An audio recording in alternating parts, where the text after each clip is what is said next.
नमस्कार, अग्निपथ देख रहे हैं आप। अग्निपथ में आज बात करेंगे चुनाव आयोग की मजबूरी, आंकड़े देना गैर जरूरी। लोकसभा चुनाव के दौरान बढ़े मतदान प्रतिशत को लेकर चुनाव आयोग से कई सवाल किए गए, जिसे लेकर मामला कोर्ट तक पहुंच गया है। एडीआर ने याचिका लगाई थी कि वोटिंग का डेटा 48 घंटे के अंदर सार्वजनिक होना चाहिए, जिसे लेकर चुनाव आयोग ने असहमति जताई है। दरअसल चुनाव आयोग के मतदान के 4 चरणों के अपडेटेड टर्नआउट में 1.07 करोड़ वोटों की बढ़ोतरी दर्ज की गई है।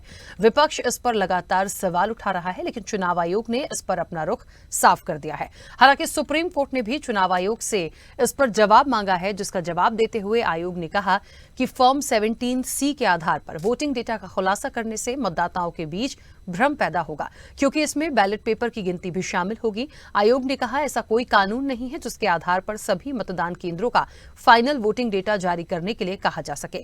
फॉर्म 17C केवल पोलिंग एजेंट को दे सकते हैं, इसे किसी अन्य व्यक्ति या संस्था को देने की अनुमति नहीं है। फॉर्म 17C वो प्रमाण पत्र है जिसे पीठासीन अधिकारी सभी प्रत्याशियों को प्रमाणित करके देता है। चुनाव आयोग ने कहा कई बार जीत हार का अंतर नजदीकी होता है। आम वोटर फॉर्म 17C के अनुसार बूथ पर पड़े कुल वोटों और बैलेट पेपर को आसानी से नहीं समझ सकते। ऐसे में इनका इस्तेमाल गलत तरीके से चुनावी प्रक्रिया पर कलंक लगाने के लिए किया जा सकता है, जिससे मौजूदा चुनाव में अव्यवस्था फैल सकती है। उधर चुनाव आयोग की तरफ से जारी किए गए अंतिम आंकड़े मतदान के अगले दिन देर शाम को जारी किए जाने वाले आंकड़ों से थोड़े अलग हैं। इस तरह कैलकुलेशन से पता चलता है कि वोटिंग के दोनों आंकड़ों में वोटों की संख्या में अंतर पहले चरण में करीब 18.6 लाख, दूसरे चरण में 32.2, तीसरे चरण में 22.1 और चौथे चरण में 33.9 लाख था, जो कि कुल मिलाकर 1.07 करोड़ तक है। वोटों की संख्या में सबसे बड़ा अंतर आंध्र प्रदेश में देखा गया, जहां 4.2% नंबर 17.2 लाख वोटों में बदल गए। ऐसे में सवाल जायज है कि ये सब कैसे हो रहा है, और जिस भ्रम पैदा होने की बात इलेक्शन कमीशन ने कही है वो कैसे हो सकती है। चर्चा को आगे बढ़ाएंगे, हमारे साथ तमाम मेहमान इस चर्चा में जुड़ेंगे, लेकिन आपको बता दें कि इलेक्शन कमीशन ने आंकड़े उजागर करने से सुप्रीम कोर्ट में इंकार किया है। और इंकार इसलिए किया है क्योंकि जिस फॉर्म 17C का जिक्र हो रहा है उसके लिए कहा जा रहा है कि वो पोलिंग एजेंट को तो वहां दिया जा सकता है, लेकिन जितनी भी डिटेल्स होती हैं, जो बैलेट पेपर होते हैं, उसकी भी काउंटिंग उसमें रहती है, तो उसको इस तरह से सार्वजनिक नहीं किया जा सकता, नहीं तो भ्रम की स्थिति होगी। चलिए और सीधे चर्चा को आगे बढ़ाएंगे। तमाम मेहमान हमारे साथ जुड़े हैं। सबसे पहले आपका परिचय करा दें। राजनीतिक विश्लेषक हैं मनीष गुप्ता। मनीष जी, बहुत स्वागत चर्चा में जुड़ने के लिए। और अब से कुछ देर में हमारे साथ राजनीतिक विश्लेषक हैं शफी दहलवी, वो भी हमारे साथ जुड़ेंगे, उनका भी स्वागत है। मनीष जी, मेरी आवाज पहुंच रही है? बिल्कुल बिल्कुल। मनीष जी, ये पूरा मामला जब आया, जब से हमने देखा कि इलेक्शन होता है, जो वोटिंग परसेंटेज आए उसको लेकर विपक्ष क्योंकि सवाल उठा रहा था। खैर, वो विपक्ष हो गया। ये विषय आज थोड़ा सा हटके इसलिए भी है क्योंकि जब ये पूरा मामला सुप्रीम कोर्ट पहुंच गया, वहां पे ये कहा गया था कि 48 घंटे का एक वक्त लीजिए और जो भी डिटेल्स हैं उसको आप जो भी अपने ऐप में अपडेटेड करते हैं उसको आप अपडेट कीजिए। लेकिन इस पूरे घटनाक्रम में अब इलेक्शन कमीशन ने कहा है कि हम आंकड़ों को उजागर नहीं कर सकते, यानी 17C की जो डिटेल है वो पोलिंग एजेंट तक ठीक है, लेकिन हम इसको पूरी तरह से सार्वजनिक नहीं कर पाएंगे, भ्रम की स्थिति होगी। तो वो जो भ्रम की स्थिति है, क्या उसको समझ पा रहे हैं? यहाँ इलेक्शन कमीशन का कहना कि भ्रम की स्थिति और वाकई में जो परसेंटेज एकदम से हाइक होके सामने आए, उसके बाद ये इनका नकार देना या आंकड़े देना गैर जरूरी है शायद इलेक्शन कमीशन के लिए, क्या समझे इससे? सबसे पहले ये समझिए कि इन सब के पीछे इंटेंट क्या है। क्या ऐसा तो नहीं कि सरकारी जो संस्थान है उनमें अविश्वास पैदा करके देश में एक एनार्की क्रिएट करनी है क्या? या कोई ऐसा प्लान बन रहा है जिसमें कैसे भी करके देश के अंदर सरकारी संस्था, चुनाव आयोग जैसी संस्था के अंदर अविश्वास पैदा किया जाए, जिससे देश में अनरेस्ट पैदा किया जाए, जिससे जो अब चुनाव हो रहे हैं जिसमें ऐसा लग रहा है कि विपक्ष कहीं ना कहीं मुंह की खा रहा है, तो क्या उसमें ऐसे ऐसे तरीके हथकंडे अपनाए जाएं जिससे देश में एक अजीब सी हालत बन जाए और कहीं ना कहीं चुनावों को नकार दिया जाए। मानो कोई भी छोटी मोटी मिसमैच होती है, मिसअंडरस्टैंडिंग होती है ना, और तो ऐसे में क्या ये बड़ा खतरनाक नहीं होगा कि इस तरह से जनता में भ्रम की स्थिति क्रिएट हो जाए? आज हम देख रहे हैं कई राजनीतिक दल ऐसे हैं जो भांति भांति का ऐसा दुष्प्रचार करते हैं, मानो क्या हो गया। है ना, जो दुष्प्रचार का है, और ये चुनाव आयोग देख रहा है कि लगातार चुनाव आयोग के ऊपर जो आरोप लगाए जाते हैं, उसके बाद वो आरोप बाद में कोई साबित करने नहीं आता है, बस आरोप लगाया छोड़ दिया। आपको याद होगा आज से कुछ साल पहले जब विधानसभा के चुनाव हुए उत्तर प्रदेश में, तो वहां पर आजमगढ़ में समाजवादी पार्टी ने आरोप लगाया कि 20,000 वोट हमारे चुनाव आयोग ने काट दिए। उन्होंने चैलेंज किया कि आप आइए सबूत के साथ, उसके बाद कोई भी नहीं आया। तो चुनाव आयोग के ऊपर जिस तरीके से सबसे ज्यादा आक्रमण हो रहे हैं, कहीं ना कहीं ऐसा लगता है इनडायरेक्टली सरकार को अस्थिर करने की साजिश तो नहीं है ये, क्योंकि चुनाव आयोग लगातार कह रहा है कि ये चीजें इतनी टेक्निकल हैं जिनको आम रूप में समझ पाना आसान नहीं है। फिर आखिर ऐसा कौन सा संगठन है जो ये चाहता है कि आम जनता को ये चीजें मिले? क्या आज तक देश में 100 लोगों ने भी ऐसी बात करी है कि हमें ये डॉक्यूमेंट की जरूरत है, ये इन्फॉर्मेशन की जरूरत है? फिर ऐसे कौन लोग हैं जो इस तरह की व्यवस्था क्रिएट करना चाहते हैं? ये वही लोग हैं जो एक तरफ तो राजनीतिक दलों के भ्रष्टाचार की बात नहीं करते हैं, ये लोग वो बात नहीं करते हैं कि जो लोग राजनीतिक नेता चुनाव लड़ रहे हैं उनकी असली संपत्ति क्या है, उनके बारे में, उनकी रियल मार्केट वैल्यू क्या है, उनके बारे में बताएं। वो सिर्फ सरकारी और स्वायत्त संगठनों के बारे में ये ऐसी बात क्यों करते हैं? सरकारी संगठनों पर प्रश्न उठाना बहुत आसान है, लेकिन क्या ऐसा नहीं होना चाहिए कि जो लोग चुनाव आयोग और सुप्रीम कोर्ट पर ऐसी संस्थाओं पर जो प्रश्न उठाते हैं, ऐसे लोगों पर भी कंटेम्प्ट ऑफ कोर्ट जैसा कोई कानून बने? ठीक तो है। देश में किसी भी चीज की कोई लिमिट नहीं, कुछ भी खोल के दिखा दो। मानो कोई कहता है वीवीपैट की गिनती कराओ, कोई कहता है ये कराओ वो कराओ। अरे भाई, कानून के अंदर हो, कोई रिक्वायरमेंट हो, आपका कोई अधिकार हो, उसकी बात की जाए। कल को कोई कहेगा इंदिरा गांधी का जो चुनाव हुआ था उसमें एक गलत फैसला हुआ, उनकी काउंटिंग करा दो। उनकी काउंटिंग हो गई तो क्या होगा? अगर मानो वो चुनाव में कोई व्यक्ति जो गलत इलेक्ट हो गया तो क्या उसको चेंज करेंगे? क्या उसके निर्णय लिए गए निर्णय वापस होंगे? ठीक है और मनीष जी, हमें यहाँ ये देखना पड़ेगा। ये भी कहता है कि मनीष जो जी, ये डेटा मांग रहे हैं पब्लिक के लिए, वो किसी कानून में देने की चुनाव आयोग की जिम्मेवारी नहीं है। मनीष जी, हमें यहाँ ये देखना पड़ेगा कि ये बात आखिरकार उठ के आई कहाँ से। ये बात आई जब वोटिंग परसेंटेज जिस तरीके से आता है, फिर वो 10 दिन में एकदम से बढ़ गया। पहले चरण के बाद ये चीज़ जब आई, पहले दूसरे चरण में बहुत तेज़ी से उस पर सवाल उठे। जब सवाल उठे तो ये मामला चला गया कोर्ट में। जब एडीआर ने तमाम चीज़ें रखी कि भाई आप 48 घंटों में इन चीज़ों को रख दें, फिर आज इसको इलेक्शन कमीशन मना करता है कि हम इसको नहीं रख पाएंगे क्योंकि भ्रम की स्थिति है। ऐसे में लेकिन वो जो एक क्वेश्चन मार्क लगा, ये बात ठीक है कि हम क्यों किसी पर इस तरह से सवाल उठाएं, या विपक्ष का तो काम है, लेकिन जो इस तरह की संस्थाएं हैं उन पर सवाल उठाना ठीक नहीं है। लेकिन शुरू से हमने पूरे इलेक्शन में देखा सवाल इलेक्शन कमीशन पर उठे। हमारा और आपका मकसद ये नहीं है कि हम उन पर सवाल उठाकर उनको कटघरे में खड़ा करें, लेकिन जो चीजें आई एकदम से मतदान प्रतिशत का इतना बढ़ना, क्या उसके पीछे का कोई लॉजिक है? उन्होंने कहा कि कई बार ईवीएम्स आने में टाइम लगता है, डेटा कलेक्ट करने में टाइम लगता है, तो क्या 8-10 दिन का वक्त लग गया आपको और 60% एकदम से 66 हो जाता है? तो कुछ चीजें ऐसी आई जिस पर सवाल उठे और उसको लेके मामला कोर्ट तक गया। अब जब कोर्ट तक गया तो कोर्ट ने कहा कि ठीक है, आप 48 घंटे काफी होते हैं, आप चीजों को करिए। अब यहां पर यदि आप उसको नहीं रख सकते हैं सामने, या उसमें कोई ऐसी चीज है जो आप ओपन सार्वजनिक नहीं कर सकते, आप कोर्ट के सामने रख सकते हैं, सुप्रीम कोर्ट के सामने रख सकते हैं, सुप्रीम कोर्ट में रख सकते हैं, लेकिन ना ही कर देना तो फिर एक सवाल को जन्म देता है। मैं दूसरी बात क्या, हाँ, अगर आज मेरे से या आपसे कोई बंदा बदतमीजी से बात करेगा तो हमारे पास क्या अधिकार है?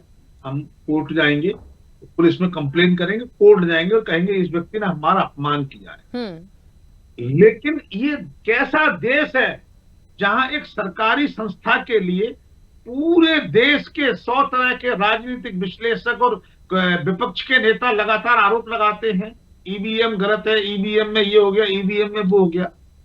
क्या ऐसा कानून नहीं होना चाहिए कि ये लोग भी कोर्ट चले जाएं और किसी ऐसे कहने वाले के मुंह पर ऐसा कानूनी जो है तमाचा पड़े कि ना समझ आ जाए कि झूठा बिना दलील के आरोप लगाना क्या होता है। याद करिए अरविंद केजरीवाल की पार्टी जब नई नई शुरू हुई थी और ये आरोप लगाते थे ईवीएम हम हैक करके दिखाएंगे, इनके एक मंत्री सौरभ भारद्वाज इस तरह का नाटक करते थे और वह कवाड़ी मार्केट से कोई और ईवीएम जैसी कोई मशीन उठा के लाए, उन्होंने इस तरह नाटक किया। जब चुनाव आयोग सामने आया तो ये भाग गए। इसके बाद हर चुनाव लगभग हर चैनल पे 100 बार नहीं 10-10 हजार बार लोगों ने कहा होगा ईवीएम फेक है, ईवीएम गड़बड़ है। ट्विटर पे, फेसबुक पे, व्हाट्सएप पे सब जगह चल रहा है। क्या ऐसे लोगों के खिलाफ कार्रवाई नहीं होनी चाहिए? क्या एडीआर यानी एसोसिएशन फॉर डेमोक्रेटिक रिफॉर्म की ये जिम्मेवारी नहीं है कि ऐसे लोगों के खिलाफ भी कोई कार्रवाई करे? और अगर नहीं है तो इसका मतलब ये कहीं ना कहीं ऐसे संगठन वन साइडेड हैं, किसी एक खास पार्टी द्वारा संचालित हैं, पोषित, वित्त पोषित हैं। इनका काम सिर्फ ये है कैसे भी सरकार पर संगठन पर उंगली उठाओ। चूंकि इस बार ईवीएम पर प्रश्न उठाने लायक नहीं रहे हैं आप। कर्नाटक में आप जीत गए, पंजाब में आप जीत गए, ठीक है, हिमाचल में आप जीत गए, तो अब उन्हें लगा कि अरे ये क्या गड़बड़ हो गई, हम तो उठा नहीं पा रहे प्रश्न, तो कोई नया टॉपिक लेके आते। इसलिए ऐसे संगठनों के माध्यम से उठाया गया जिनकी भी जांच होनी चाहिए। क्या अन्यथा क्या कोई भी पार्टी ये आरोप लगाती है बार बार कि ईवीएम गलत है, ईवीएम हैक हो गई, ऐसे व्यक्ति के खिलाफ ये कार्रवाई नहीं होनी चाहिए कि या तो साबित करो वरना जेल जाओ, और वहीं से इनका शुरू हो जाएगा, रुदन शुरू हो जाएगा कि नहीं हम तो अंदाजा लगा रहे थे, ये कर रहे थे, वो कर रहे थे। बिल्कुल इसी तरीके से ये बात सही है आपकी कि भाई 10% वोटिंग परसेंट बढ़ गया तो उसका एक्सप्लेनेशन दो, लेकिन ऐसा क्यों नहीं हो सकता? ये मांग क्यों नहीं करता एडीआर कि भाई ईवीएम फेक कहने वालों के खिलाफ भी कानूनी कार्रवाई हो? क्यों हम अदालत के पीछे नहीं बोल पाते? अदालत कोई भी निर्णय दे, हम उसके खिलाफ गलत क्यों नहीं बोल पाते? क्योंकि तुरंत कंटेम्प्ट ऑफ कोर्ट हो जाएगा। क्या ये कंटेम्प्ट ऑफ कोर्ट नहीं है? क्या ये कंटेम्प्ट ऑफ कॉन्स्टिट्यूशन नहीं है? मनीष जी, हमें बहुत अच्छे से याद है जब इसी इलेक्शन में, अभी हाल ही का घटनाक्रम है, जब ये पूरा घटनाक्रम सामने आया था ईवीएम्स को लेके और वीवीपैट को लेके, तो देखिए सुप्रीम कोर्ट ने ये तक कह दिया था कि कोई ऐसी एक व्यवस्था भी हो सकती है कि आप भैया जिन्हें कंफ्यूजन है या जिन्हें डाउट्स थे कि ईवीएम में हेरफेर हो जाएगा तमाम चीजों में, जो तो आप कोर्ट में रख दीजिए, सुप्रीम कोर्ट के सामने आप उन चीजों को कहीं एक ऐसे सुरक्षा में रखिए जहां पर कोई सवाल ना उठाए जाए कि ईवीएम्स में कुछ हो गया या वीवीपैट की पर्चियों का मिलान। तमाम चीजें आई हैं इस इलेक्शन में, तो खैर ठीक है, मुझे लगता है थोड़ा सा विश्वास तो करना होगा, लोगों को भी सोचना चाहिए। लेकिन ये वाला जो घटनाक्रम आया जिसमें एक ऐसी संस्था को ही कोर्ट में लाकर खड़ा कर दिया गया है कि उन्हें अपने एक्सप्लेनेशन देने पड़ रहे हैं, तो मुझे लगता है यदि एक बहुत सीधा सा सवाल है, यदि कोई पॉइंट है, यदि आप उसको ओपन नहीं कर सकते पब्लिकली सामने, आप पब्लिक डोमेन में नहीं ला सकते हैं, तो आप उन चीजों को सुप्रीम कोर्ट के जो जजेस हैं, पूरी एक बेंच होती है, आप उनके सामने क्लियर कर सकते हैं ताकि वो अपना कोई डिसीजन दे, तो फिर वो सर्वमान्य होता है। लेकिन यहां चीजें क्या होती है, ऑर्डर कुछ होता है, आती वहां से चीजें हैं, उसे नकार दिया जाता है, फिर एक सवाल खड़ा हो जाता है कि अब आगे क्या। ये इस दुविधा में ही उलझे रहेंगे। नहीं, बिल्कुल नहीं, ऐसा नहीं होता है। कोई भी राजनीतिक दल इतना चालाक होता है कि वो कोर्ट के निर्णय पर भी सावधानी से उंगली उठाता है। उसके अलग अलग फेस क्रिएट किए जाते हैं, आप सोशल मीडिया पर देख लीजिए। वो जो कोर्ट को भी मी लॉर्ड, माई लॉर्ड, मिया लॉर्ड करके बात करते हैं और उनके निर्णयों पर प्रश्न चिन्ह उठाते हैं। तो जब तक हमारी सरकारी संस्थाओं के पास ऐसी पावर नहीं होगी कि आप बिना किसी बेस के ऐसी बातें करेंगे, तो आपको को लीगल प्रोसीडिंग का सामना करना पड़ेगा। तब तक ये चलता रहेगा, सुप्रीम कोर्ट पर लोग उंगली उठाते रहेंगे। अब देखिए, एक बात सुनिए, अभी हाल ही में एक पुणे में एक दुर्घटना हुई जिसमें एक लड़के को निबंध देके उसको जमानत दे दी गई। जनता ने उस पर रिस्पॉन्स किया, राजनेताओं ने रिस्पॉन्स किया और कोर्ट ने निर्णय बदल दिया, खत्म हो गई। यानी कोर्ट को भी जो है मैसेज पहुंच गया। आज अगर कोई सीजीएम कोर्ट कोई फैसला देती है कहता हमें स्वीकार नहीं है, हम हाई कोर्ट चले जाते हैं। हाई कोर्ट से निर्णय आ गया, हमें स्वीकार नहीं है, हम सुप्रीम कोर्ट चले जाते हैं। सुप्रीम कोर्ट का निर्णय हो गया, हम डबल बेंच चले जाएंगे। तो ये राजनीतिक दल जब तक इनका मतलब होगा ये कोर्ट का इस्तेमाल करते रहेंगे। ठीक है, तो वो एक कहावत है ना, तुलसीदास जी ने लिखा है, विनय न मानत जलद जड़, गए 3 दिन बीत, और बोले राम सकोप तब, भय बिनु होए न प्रीत। ठीक है मनीष जी, वापस आऊंगे। हमारे साथ शफी दहलवी जी भी जुड़ गए हैं। शफी जी, आवाज पहुंच रही है मेरी? हाँ, अभी पहुंची मेरे को आवाज आपकी। शफी जी, पूरा घटनाक्रम जो इलेक्शन कमीशन को लेके चल रहा है, वोटिंग परसेंटेज बढ़े, फिर पूरा मामला कोर्ट तक जाता है, फिर एडीआर में, याचिका में तमाम चीजों के लिए उनसे कहा जाता है कि 48 घंटे में आप चीजों को सार्वजनिक कर दीजिए यदि इतने क्वेश्चंस आ रहे हैं विपक्ष की तरफ से या जो भी एक पब्लिक डोमेन में चीजें आनी चाहिए। उस पर इलेक्शन कमीशन ने आज कहा है कि भ्रम की स्थिति होगी क्योंकि बैलेट पेपर की भी काउंटिंग, उसमें तमाम चीजें रहती हैं, इसको हम पब्लिक डोमेन में या हम सार्वजनिक इसको नहीं कर सकते। अब इन्होंने इस चीज को नकार दिया।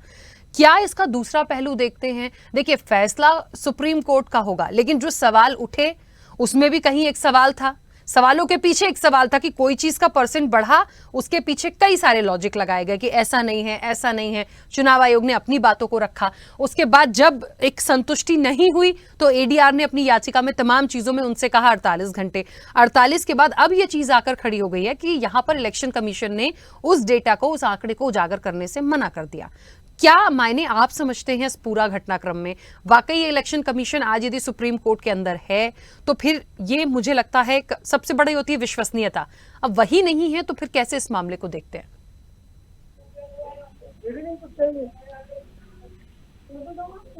शफी जी जी जी, अपनी बात रखिएगा, मेरा प्रश्न सुना। मैं क्या वीडियो कॉल हो गई? मेरी आवाज पहुंच रही है शफी जी, तो आप अपना प्लीज आंसर कीजिए। आप ऑडियो कॉलिंग पे, वीडियो कॉलिंग पे ये सर, आप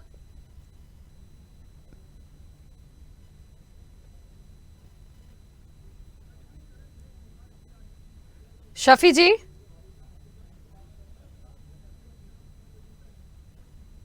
चलिए शफी जी तक शायद मेरी आवाज नहीं पहुंच रही है।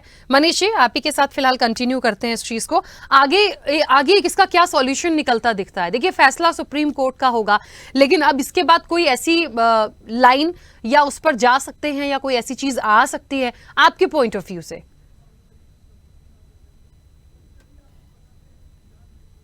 कहना यह है। हेलो शफी जी, देखिए, सुप्रीम कोर्ट का फैसला तो आएगा ही आएगा। मनीष जी, एक मिनट। मनीष जी, शफी जी बोल रहे हैं, शायद अब कनेक्ट हो गए हैं, उन्हें उनकी बात आ जाए फिर मैं आपके पास आती हूँ। ठीक है शफी जी, कंटिन्यू कीजिए। सुप्रीम कोर्ट को ही अपना फैसला सुनाना है। सुप्रीम कोर्ट के फैसले के आने के बाद ही ये होगा, लेकिन सच्चाई ये है कि ईवीएम का बैलेट पेपर का मामला है, ये पब्लिक को बड़ा कंफ्यूज कर रहा है।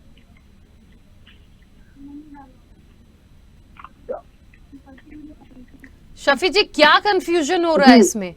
कंफ्यूजन ये है कि जनता को इस बात का संदेह इस बात का यह पब्लिक को कि ईवीएम में गड़बड़ होगी। अच्छा शफी जी, जनता को ये कंफ्यूजन है या फिर विपक्ष को ये कंफ्यूजन है? क्योंकि बढ़ता मतदान का प्रतिशत भी विपक्ष ने उठाया। जनता को भी कंफ्यूजन है और जनता ही को ज्यादा कंफ्यूजन है। विपक्ष की बात तो चलती रहती है, राजनीति बात होती रहती है, लेकिन जनता भी महसूस कर रही है जिस तरह की खबरें आ रही हैं और जिस तरह का जो काम चल रहा है और जिस तरह की वीडियो सोशल मीडिया पर चल रही हैं, ईवीएम के साथ में पर्ची का, समझे, और पर्ची के निकलने का, उसके तो लोग कंफ्यूज हैं। नहीं ठीक है, ये मामला तो ईवीएम को लेके हुआ। शफी जी, मैं आपसे ये पूछ रही हूँ कि ये जो मामला अभी गया है, इस पूरे बढ़ते मतदान के प्रतिशत के बाद ये जो मामला कोर्ट में पहुंचा, वहां पे आंकड़े उजागर करने से मना कर रहा है इलेक्शन कमीशन। हाँ, तो वही है ना, ये गलत कर रहा है ना। तो ये एक चीज है, पब्लिक फिगर है, आप उसको उसके आंकड़े उजागर क्यों नहीं होने दे रहे हैं? उनका ये कहना है कि भ्रम की स्थिति होगी। उनका ऐसा कहना है भ्रम की स्थिति होगी। फॉर्म 17C पोलिंग एजेंट को दिया जाता है जिसमें कितने मतदान, कितने क्या हुए, वो पूरी डिटेल होती है। वो हम सार्वजनिक नहीं कर सकते क्योंकि उसमें बैलेट पेपर की भी काउंटिंग होती है। आज तक कैसे सार्वजनिक होते रहे? ये पिछले 70 साल से कैसे सार्वजनिक होते रहे? हमने हर चुनाव में देखा है कि आज इतने % पोलिंग वहां पर हुई, वहां पर इतना % पोल पड़ा। आज तक क्यों होता रहा? ये अभी नई चीज आ रही है, सार्वजनिक नहीं कर सकते, इसको सार्वजनिक क्यों नहीं कर सकते? चलिए, बस अपने कुछ भी कहे जा रहे हो, समझ लीजिए, जब इतने पढ़े लिखे व्यक्ति के दिमाग में इतना भारी कंफ्यूजन है कि आज तक नहीं हुआ हो गया, यानी इनके दिमाग में कुछ ऐसा बन गया है या सरकार ने कुछ नया ऐसा कोई प्रोग्राम कर दिया हो जिसमें जनता के सामने कुछ और आंकड़ा दिया जा रहा हो। जब इतने पढ़े लिखे व्यक्ति का दिमाग कंफ्यूज हो गया है, आप समझ लीजिए आम जनता को क्या लगेगा कि इस देश में कितना भारी गड़बड़ हो रहा है। नरेंद्र मोदी क्या गड़बड़ करके हिटलर बन के आ गया है। यही समझने की जरूरत है। जनता को बरगला के ये देश की राजकीय अर्थव्यवस्था को, शासन व्यवस्था को बर्बाद कर देंगे। ऐसे लोगों से देश को बचने की जरूरत है। चलिए, मुझे ऐसा लगता है आपसी विवाद वाली कोई चीज नहीं है। जो आया है वो फैसला कोर्ट का आ जाएगा सामने, लेकिन यदि नहीं उजागर करना चाहते हैं, कोई और बात है, तो उसके लिए पॉइंट रखा जा सकता है। सुप्रीम कोर्ट पर तो पूरी जनता, पूरा देश विश्वास करेगा, तो मुझे लगता है आप जनता पब्लिक डोमेन में नहीं रख सकते, उनके सामने रख दीजिए, वो चीजों को आगे फॉरवर्ड करेंगे। लेकिन जो सवाल उठ गया है उसका निष्कर्ष और उसका हल निकलना बहुत जरूरी है, वरना ऐसे ही जनता के बीच में जो चीजें जाएंगी या ऐसे ही यदि भ्रम बना रहेगा, वो अच्छा नहीं है इस लोकतंत्र के लिए। खैर, समय की भी सीमा है। आप दोनों का बहुत शुक्रिया इस चर्चा में जुड़ने के लिए। देखिए, चुनाव आयोग की मजबूरी है, आंकड़े देना गैर जरूरी है, ऐसा इलेक्शन कमीशन को लगता है।